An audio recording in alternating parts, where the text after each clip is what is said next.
네, 안녕하세요. 방금 소개받은 메시코리아의 김명환입니다.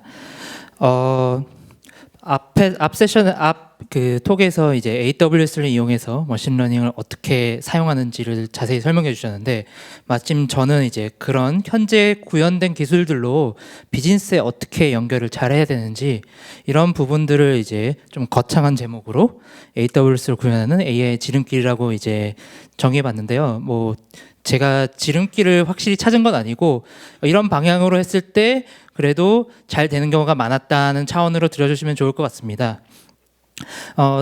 참고로 저는 이제 메시코리아의 이제 데이터 사이언스 실장으로 있는데요. 메시코리아를 잘 모르시는 분들이 있으실 것 같아서 저희 회사를 잠깐 소개를 하도록 하겠습니다. 그래도 메시코리아는 모르셔도 이제 부릉이라는 저희 배달을 하는 오토바이는 많이 보신 분들이 계실 것 같아서 이제 그 중심으로 이제 설명을 드리면요. 이제 저희는 부릉이라는 브랜드로 이제 물류대행 제3자 물류대행 업을 하는 이제 물류대행 업체고요. 그다음에 음식 배달로 보여지는 그런 부릉 오토바이 이륜차 배달은 저희 이제 부릉 프라임이라고 불리는 그런 이제 실시간 배송이고, 저희가 그것만 하는 것은 아니고요. 반나절 배송이라고 불리는 half day delivery라고 불리는 이런 반나절 배송도 하고, 또 트럭 서비스, 그리고 주문 애그리게이션을 해주는 OMS 솔루션, 그다음에 배차를 관장해주는 TMS 솔루션까지 종합적인 물류에 관련된 여러 가지 제3자 대행업을 하고 있습니다.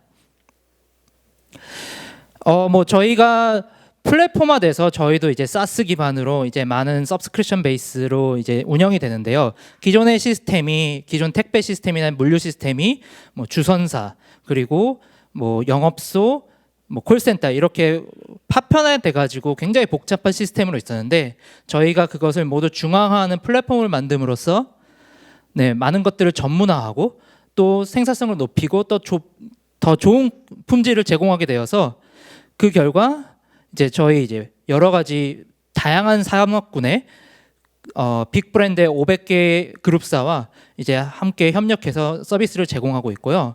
저희가 이제 갖고 있는 트럭, 그리고 이륜차망, 그리고 도심 내에 부릉 스테이션이라고 불리는 그런 작은 기사들의 쉼터가 되면서도 이제 도심 내 물류 이제 거점이 되는 그런 부릉 스테이션, 그리고 여러 가지 API 플랫폼, 이것들을 바탕으로 IT 기반의 서비스를 제공하고 있습니다.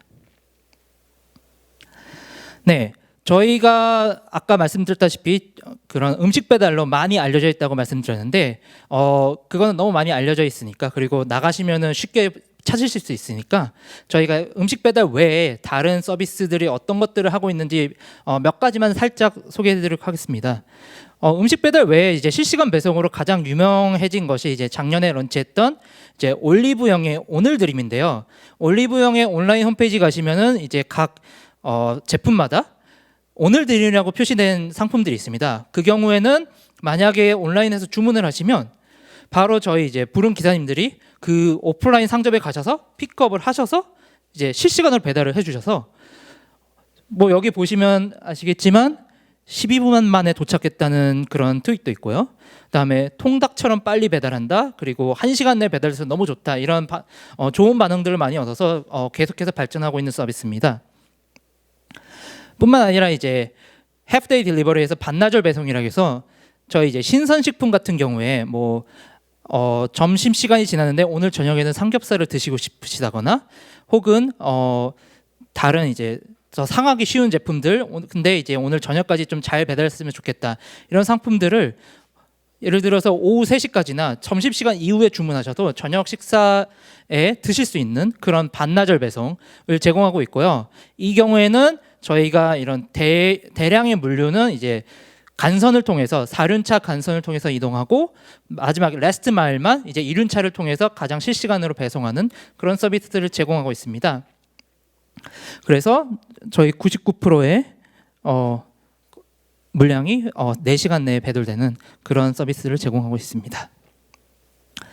네, 저희가 이렇게 보셨다시피 저희가 제3자 물류 대행 업체고, 그러다 보니까 저희도 이제 B2B 혹은 요즘에는 B2B2C라고 불리는 업을 하고 있는데요. 그럼 이 B2B 상황에서 B2B 서비스를 하는 상황에서 AI는 어떻게 적용해야 되는지 저희 입장과 그리고 저희 생각을 좀 공유해드리고 또 그것을 잘 적용하기 위해서는 사실 B2B 비즈니스의 좀 성격을 좀 먼저 알아볼 시간을 가질 필요가 있을 것 같아서 제가 좀 토이 이그젠플을 준비해봤습니다. 예를 들어서 어떤 분이 햄버거를 굉장히 맛있게 만드실 수 있어요. 그럼 이제 이분이 햄버거를 맛있게 만들 수 있다는 자신감에 이제 햄버거 가게를 개인이 창업을 하십니다. 그런데 여러분들 요즘에 뭐 그 백종원 씨가 하시는 프로그램 이런 데서 보시면 아시겠지만 이 사장님이 음식만 잘 만드신다고 이게 음식점이 성공하는 게 아니잖아요. 음식만 잘 만들어서 성공하는 게 아니라 이렇게 보시다시피 저희 이제 최근에는 이런 햄버거도 배달도 많이 하고 그리고 또 세금 계산, 또 회계, 또 심지어는 이런 것들을 다 하실 시간이 없기 때문에 구인도 하셔야 되고 많은 것들을 하셔야 됩니다. 마케팅도 하셔야 되고. 근데 이런 것들을 아르바이트를 고용해서 이제 인원을 늘리신다고 바로 해결되는 게 아니죠. 이런 부분이 기존에 하시던 적이 없어서 전문적이지도 않고 그리고 시간을 투자한다고 바로 생산성이 쉽게 높아지지도 않는 그런 업무인데요. 그러다 보니까 이런 코어 업무 외의 업무 때문에 많이 치이시게 되고 그러다 보니 실제 코어 업무에도 집중 못 하시고 결국에 사업을 하시는데 굉장히 많은 어려움을 겪으시게 됩니다. 그래서 이제 파생되는 것이 바로 이 B2B 비즈니스가 많이 파생되게 되는 것이죠. 그 코어 업무 외에 여러 업무들을 적절한 비용을 지불함으로써 이제 코어 업무에 더 집중해서 사업을 더 번창하게 함으로써 이제 돈을 버시는. 그래서 오히려 그런 코어 외의 업무들을 더 전문적이고 생산적인 그런 비즈니스에 더 위탁하게 되는 그런 시스템이 만들어졌을 때 모두가 이제 함께 행복한 세상이 되겠죠. 자, 그런데 이런 상황에서 그러면 이런 B2B 서비스에서 업무를 대신해 줬는데 자, AI가 접목되면은 그러면 이 B2B 비즈니스가 어떻게 변할 것인가? 많은 이제 사장님들이나 이런 업주분들이 B2B에 AI가 접목되면은 이렇게 시키면 알아서 다 해주는 그런 AI를 이제 꿈꾸시는데 안타깝게도 이건 아직까지는 상상 속의 AI고요. 현재 상태의 AI는 이제 좀 여러 가지 이제 제가 좀 예제를 드려야 될 텐데 아직까지는 그런 로봇처럼 사람 대신에 모든 것을 하는 게 아니라 이런 특정 태스크 중심으로 많은 것들을 더 생산적으로 하는 그런 AI가 지금 현재 수준이라고 볼 수 있습니다. 그렇다고 해서 그러면은 그런 사람 같은 일을 다 하는 AI 시대까지 기다리고 나머지는 사람이 해야 되냐? 그런 건 결코 아니고요. 그런 게 아니고 그럼 그 상황에서 AI를 어떻게 접목해야 되는지를 제가 지금부터 말씀드리려고 합니다. 이 예제는요. 하나는 이제 펜이라는 로봇이고 이거는 구글 렌즈에서 이제 직접 제공하는 서비스인데 이 펜이라는 로봇에 제가 사장님과 말씀을 나눈 적이 있는데 처음부터 뭐 주문은 받아줄 수 있는데 뭐 사람처럼 서빙을 잘 해주고 이런 걸로 바로 하신 게 아니라 정말로 이제 주문이 들어와서 이제 주문이 나온 시점부터 그 테이블까지 바로 그 배달해 주는 거에 집중하셔서 바로 만드신 거고요. 물론 이게 발전하면 점점 사람 같은 서버가 될 수 있겠지만 시작은 그게 아니었다는 점 말씀드리고 싶고 이 구글 렌즈도 보시면 아시겠지만 이제 텍스트를 읽어주고 그걸 라이브로 이제 번역까지 해주는 그런 단계에 이르는데 이 구글 렌즈가 또 저희가 하는 모든 걸 다 해주는 건 아니죠. 정말 여기서 보는 그 텍스트랑 필요한 트랜슬레이트만 해주는 그런 이제 특정 태스크 중심으로 해주게 됩니다. 또한 이 펜이라는 로봇 같은 경우에는 뭐 계단을 오르거나 이런 상황에 특화되어 있지 않아요. 보시면은 다리가 있어서 돌아다니는 게 아니라 정말 일반적인 플로어에서 굴러서 잘 돌아가게끔 바퀴로 잘 돌아가게끔 이제 만들어져 있고요. 이 구글 렌즈도 아마 제가 생각하기에는 아마도 모든 상황에서 뭐 어둡거나 이런 모든 상황에서 이걸 만족시켜주지 않는데 그냥 일반적으로 필요한 상황에서는 꽤 잘 동작하는 이런 수준으로 시작하게 됩니다. 이렇게 시작하게 되면 장점이 뭐냐면요. 이게 다 시간이 지나면서 이제 서비스가 잘 되고 이제 매출을 올리고 더 전문적으로 발전할 수 있고요.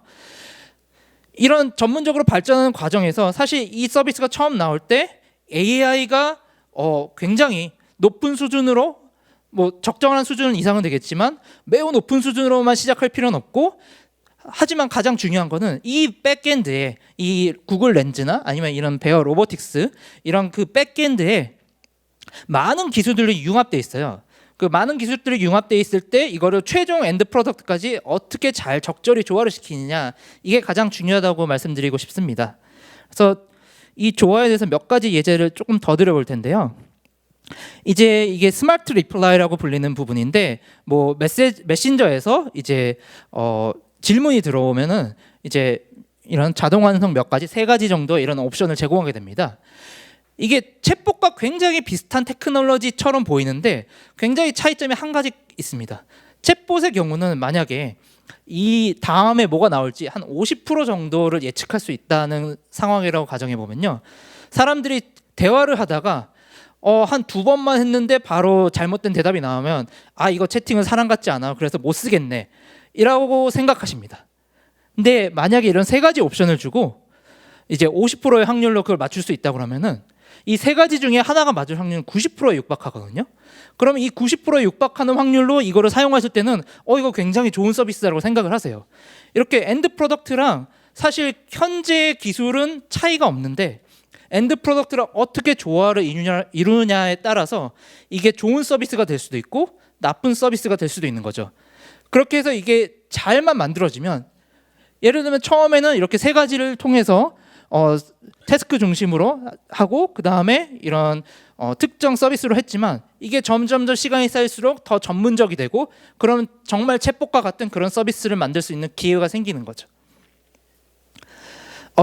이거는 뭐 M사와 A사를 비교하는 건데요. 뭐 이거를 보시면 A사가 어디를 지칭하시는 건지는 아실 거라 생각합니다. 네. 근데 이제 이 서비스가 나올 때 그 당시에 테크놀로지로 알려진 바로는 M사의 모든 이런 리서치 랩에서 가지고 있는 테크놀로지가 가장 앞서고 있었어요. 근데 결과적으로 지금 현재 봐서는 M사에서 제공하는 그런 이런 음성 인식이라든가 또는 텍스트를 통한 이런 대답 혹은 액션을 취하는 그런 서비스들은 잘 보이지 않고, 이 A사의 이 제품이 굉장히 많이 보이게 되죠.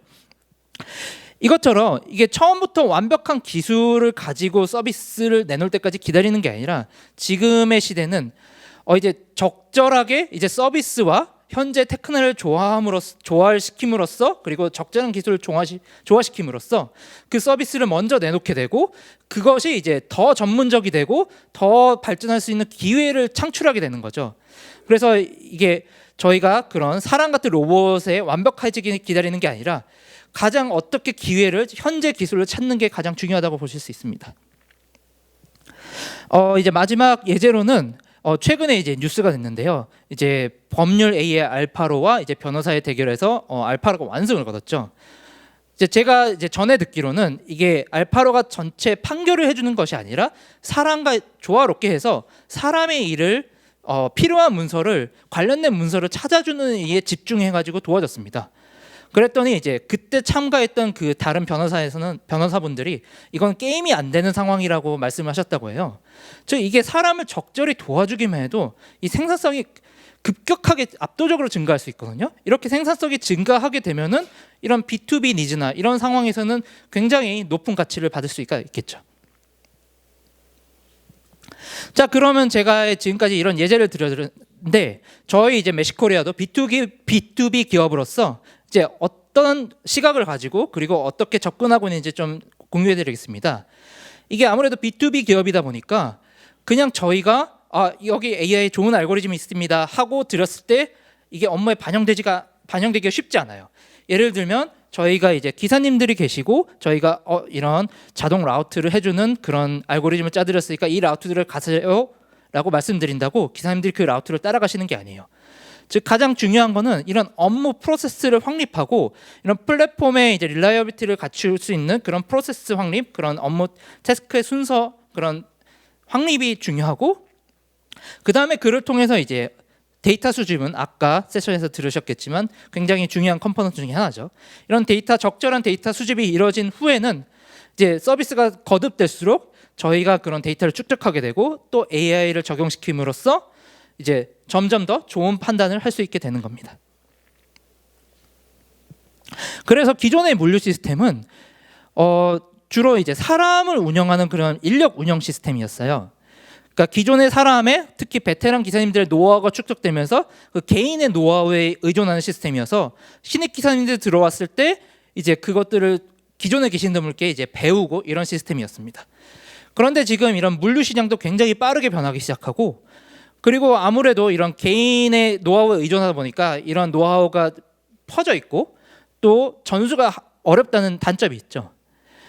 그래서 이제 저희가 꿈꾸는 시스템은 이런 것들을 다 중앙화하고 플랫폼화함으로써 이런 노하우를 AI로 만들고, 그리고 그럼으로써 이제 새로운 시장에도 빨리 접근할 수 있고, 다음 페이지에 나오는데 이제 새로운 시장에서 더 빨리 접근할 수 있고, 그리고 이런 노하우를 더 널리 퍼지게 쉽게 퍼지게 하는 이런 애자일리티랑 이제 스케일러빌리티를 더 추구하는 그런 서비스들을 이제 저희가 꿈꾸고 있습니다. 이런 것들이 다 AI를 기반으로 해서 생산성을 꾸준히 발전시키고, 그리고 이런 전문성을 꾸준히 축적시킬 수 있는 그런 AI 시스템을 통해서 일어난다고 보시면 됩니다.